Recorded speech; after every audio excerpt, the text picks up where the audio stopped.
বন্ধুরা আমার, গভীর মনোযোগ। আমরা মানিকগঞ্জ দরবার শরীফে যারা বায়াত মুরিদ হইছি বর্তমানে, গভীর মনোযোগ, মুরিদ হওয়ার আগের জীবন আর মুরিদ হওয়ার পরের জীবন কি এক? এক না। তার কারণ কি? হিসাবপত্র তো আমার কাছে, আমার হিসাব কার কাছে? আমার কাছে। আমার পরম দর্দি মুর্শিদ কেবলা পবিত্র জবান থেকে শুনছি, বাবা তুমি যদি তোমার কাছে যদি ধরা থাকো, হাসরের ময়দানে তুমি আল্লাহর কাছে ধরা থাকবে। তুমি যদি তোমার কাছ থেকে যদি ধরা না থাকো, তাহলে আল্লাহ তোমার ধরবো না। তাহলে হিসাব কার কাছে? আমার কাছে। মানিকগঞ্জ দরবার শরীফে বায়াত মুরিদ হওয়ার আগের জীবন আর মুরিদ হওয়ার পরের জীবন হিসাব মিলাইলে বোঝা যায় আকাশ আর পাতাল। কথা ঠিক কিনা? আগের মা বা আগের আমরা যারা ছিলাম, অনেকে ছিলাম বাপ মার অবাধ্য সন্তান। কথা ঠিক কিনা? হামসে বড় কোন হে, আমার সে বড় কেডা, আমি কি বুঝি কম, আমি কি জানি কম, কি জ্ঞান দিতে আইছে। মানিকগঞ্জে আল্লাহর কুতুবের কাছে যখন বায়াত হইলাম, মুরিদ হইলাম, হওয়ার পরে মাথায় টুপি ছিল না, এখন মাথায় টুপি আইছে। কথা ঠিক কিনা? পরিবর্তন কিনা? মানিকগঞ্জ আল্লাহর কুতুবের কাছে বায়াত মুরিদ হওয়ার আগে বেলেট দিয়ে ক্লিন সে বসি, ঘুম সে বসি, সপ্তাহে সপ্তাহে। মানিকগঞ্জ আল্লাহর কুতুবের কাছে বায়াত মুরিদ হওয়ার পরে যখন শুনলাম যে দাড়িতে খুর লাগানো মানে কি, নবীজির গালে খুর লাগানো, নবীজির কলিজার মাঝে খুর লাগানো, সেদিন থেকে এই গালের মাথার খুর লাগাই নাই। নবীজির কলিজা আঘাত পাইব, নবীজির গালে আঘাত পাইব। ওই দিন থেকে নবীর এসকে, নবীর মহব্বতে সে প্রেম ভালোবাসা উদয় হইল, আর দাড়িতে খুর লাগাই না, দাড়ি বড় হইল। কথা ঠিক কিনা? পরিবর্তন হয়েছে কি হয়েছে না? বন্ধুরা আমার, গভীর মনোযোগ। মানিকগঞ্জ আল্লাহর কুতুবের কাছে বায়াত হওয়ার আগে প্যান্ট পরছি, শার্ট পরছি। মানিকগঞ্জ আল্লাহর কুতুবের কাছে বায়াত হইলাম, মুরিদ হইলাম, হওয়ার পরে আমার আপনার শায়েখ বলতেছে, বাবা রে, কি আমার তো একা বলে নাই, সবার উদ্দেশ্যে বলছে।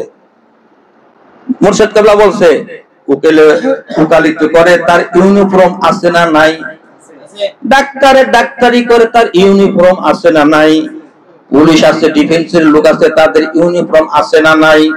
আমার ডাইন পাশে যিনি বসে আছেন, আমার শ্রদ্ধেয় আত্মার আত্মীয়, পরম আত্মীয়, আমার বড় ভাই, যাকে আমি সম্মান করি, যিনি আমাকে স্নেহ করেন, আমাদের এসআই আল মামুন ভাই, কন্যা সুবহানাল্লাহ। উনি যে এসআই, এখন চিনা যায়, চিনা যায়। যখন উনি ইউনিফর্ম করা থাকবো, তখন উনি যে এসআই, উনি এটা মুখদা মাইকদা বলা লাগবো না। তার কারণ কি, উনার পোশাকে উনার ইউনিফর্ম বলে দেবো উনি পুলিশ। কথা ঠিক কিনা? বাবা রে, উকিলে উকালিত করে তার ইউনিফর্ম আছে, ডাক্তারে ডাক্তারি করে তার ইউনিফর্ম আছে, ডিফেন্সের লোক তার কাজ করে, প্রশাসনের লোক তার কাজ করে, তার ইউনিফর্ম আছে। ওরে বাবা, তুমি আল্লাহর কোর্টে দাঁড়াও, আল্লাহর কোর্টে যখন তুমি দাঁড়াইয়া যাও, হাজিরা যখন দাও, সেটার কি কোনো ইউনিফর্ম নাই? বাবারে আছে। সেই ইউনিফর্মটা কি? একটা টুপি, একটা পাগড়ি, একটা জুব্বা, একটা জায়নামাজ। কথা ঠিক কিনা? ওরে বাবা, তুমি যদি চাকরি বাকরি যদি করো, যদি তুমি সেই ইউনিফর্ম যদি পড়তে যদি না পারো রে বাবা, তাহলে তুমি যখন করে যখন দাঁড়াইবা, সেই ইউনিফর্মটা পরে দাঁড়াইবা। ডিউটি দেওয়া শেষ, হাজিরা দেওয়া শেষ, আবার করলে আবার তুমি প্যান্ট শার্ট পরো, কোনো সমস্যা নাই। কথা ঠিক কিনা? ও বন্ধুরা, আল্লাহর কুতুবের সোহবতে যাওয়ার পরে আজকে খেয়াল করে দেখেন, আমাদের পরনে প্যান্ট নাই, আমাদের পরনে শার্ট নাই, আমাদের মাথায় ওলা নাই, মুখের আমরা বেলেট লাগাই না। আজকে আল্লাহর ওলির কুতুবের সোহবতে যাওয়ার পরে মাথায় টুপি উঠলো, মুখে দাঁড়িয়ে উঠলো, পরনে জুব্বা উঠলো, মেসওয়াক উঠলো, দস্তরখানা উঠলো, জায়নামাজ উঠলো, পাগড়ি উঠলো রে বাবা। তাহলে বুঝা গেল, যেমন আবু হুরায়রা যেমন আল্লাহ রাসূলের দরবারে যাওয়ার পরে ওনার মা যখন বলল, আমার আবু হুরায়রা আল্লাহ রাসূলের দরবারে যাওয়ার আগে একরকম ছিল, ওনার সোহবতে যাওয়ার পরে আরেক রকম হয়েছে, ভিতরে ইনকালাবের সৃষ্টি হয়ে গেছে রে বাবা। তাহলে আজকে আমি মানিকগঞ্জে যাওয়ার আগে একরকম ছিলাম, আজকে এত পরিবর্তন হয়ে গেলাম। খেয়াল করে দেখেন, আপনার জনম দুঃখিনী মা, আপনার জনম দুঃখী বাবা, আপনার এই পরিবর্তন দেখতে শুধু আপনার জন্য দোয়া করে না রে বাবা, আপনার পীরের জন্য আপনার মা, আপনার বাবা দোয়া করে। কথা ঠিক কিনা? ও বন্ধুরা, মানিকগঞ্জ আল্লাহর কুতুবের সোহবতে যদি না যাইতাম, মা কি জিনিস চিনতাম না, বাবা কি জিনিস চিনতাম না। আমার বাবা ইন্তেকাল করছে, আপনারা সকলে জানেন। এরকম অনেকে বাপহারা সন্তান এখানে আছেন, অনেকে মাহারা সন্তান আছেন। ভাই ও দোস্ত বুজুর্গ, আজকে যখন হাতটা উঠাইয়া দোয়া করি, রাব্বির হামহুমা কামা রাব্বায়ানি সগীরা, এই দোয়াটা আমি আগে আপনি জানতাম না। মানিকগঞ্জ আল্লাহর কুতুবের সোহবতে যাওয়ার পরে দোয়াটা শিখছি। সকালবেলা যখন জিকির করি দেখেন কি সিস্টেম বাতায় দিছে। আমার আপনার পরম দরদি মুর্শিদ কেবলা বলছে বিলগুদুবি ওয়াল আসাল, আল্লাহ কোরআনে বলছে সকাল এবং সন্ধ্যা আমার নামের তাসবিহ পাঠ করে কন্যা কথা ঠিক কিনা? বন্ধুরা আমার গভীর মনোযোগ, সকালবেলা যখন আমি আপনার যখন ফজরের নামাজ যখন আদায় করি, আদায় করার পরে যখন তাসবিহটা হাতে নিয়ে যাই, নামাজটা পিছিয়ে যখন আল্লাহর নামের জিকির করার জন্য যখন বসে যাই, ও বন্ধুরা আমার মা নাই, আমার বাবা নাই, জানি না কার মা নাই কার বাবা নাই। যার মা নাই সে জানে মা হারানোর কি ব্যথা, যার বাবা নাই সে জানে বাবা হারানোর কি ব্যথা। ভাই ও দোস্ত বুজুর্গ খেয়াল করে দেখেন, দিলের কানটা শুনেন, আমলের নিয়তটা শুনেন। ও বন্ধুরা সকালবেলা যখন তাসবিহ হাতে নিয়ে আল্লাহর নামের জিকির করার জন্য যখন বসে গেলেন, জিকির করলেন, জিকির করার পরে যখন হাত উঠে যখন মাওলার দরবারে যখন দুইটা চোখের পানি দিয়া বক্ষ জমিনটা বাসে যখন আল্লাহর কাছে যখন চাওয়া শুরু করেন, আল্লাহকে বলেন মাওলা রে, আমার বাবা তো দুনিয়াতে নাই, আমার মা তো দুনিয়াতে নাই।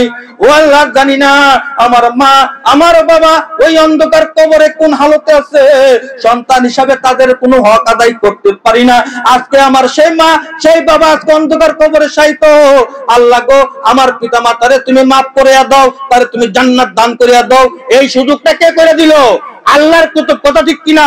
সকালবেলা ফজরের নামাজের পরে এই নিয়ত করলেন, জিকিরের পরে মার জন্য দোয়া করলেন, বাবার জন্য দোয়া করলেন, মাগরিবের নামাজের পরে আবার হাত উঠে জিকিরের পরে মার জন্য দোয়া করলেন, বাবার জন্য দোয়া করলেন, আত্মীয় স্বজনের দোয়া করলেন। এই খেদমত, এই হিসাবপত্র কার উসিলা পাইলেন? একমাত্র আল্লাহর কুতুবের উসিলায়। শুধু তাই না, গত 7 তারিখের মাসিক মাহফিলে হাজী সাহেব ছিল, আমরা ছিলাম। আমার আপনার পরম দরদি মুর্শিদ কেবলার যখন থেকে শুনছি, প্রতি বৃহস্পতিবার তার পিতামাতা যারা দুনিয়া থেকে বিদায় হয়ে গেছে তাদের রূহ তাদের সন্তানের কাছে আইসা একটা সুবহানাল্লাহ খুঁজে, কথা ঠিক কিনা? শুনছেন না আপনারা এই ওয়াজ? একটা সন্তানেরা যায় তার পিতামাতা রুহুরা সন্তানের কাছে একটা সুবহানাল্লাহ খুঁজে, একটা আলহামদুলিল্লাহ খুঁজে, একটা আল্লাহু আকবার খুঁজে।